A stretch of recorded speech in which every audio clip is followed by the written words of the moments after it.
La porte s'est refermée derrière elle, et avec elle, une partie de sa vie. Le silence n'est pas arrivé doucement. Il a frappé fort. Il s'est installé partout, dans la chambre, dans les repas, dans les nuits. Au début, il a fui. Sortie inutile, distraction vide, tout pour ne pas penser. Mais la solitude attend toujours. Une nuit, il n'a pas dormi.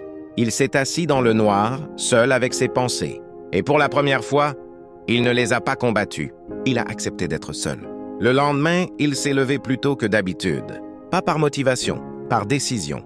Il a commencé à structurer ses journées, à s'entraîner quand son corps disait non, à travailler quand son esprit voulait abandonner. Chaque jour ressemblait à une bataille silencieuse. Personne n'applaudissait, personne ne regardait.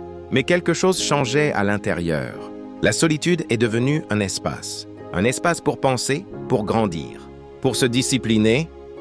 Il a arrêté d'attendre un message pour être heureux.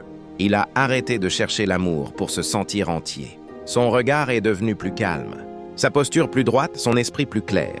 Quand quelqu'un est entré dans sa vie, ce n'était pas un besoin, c'était un choix. Et il a compris alors, la solitude ne l'avait pas détruit.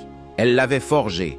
Parce que certaines personnes entrent dans ta vie pour t'aimer, et d'autres partent pour t'apprendre comment devenir fort seul.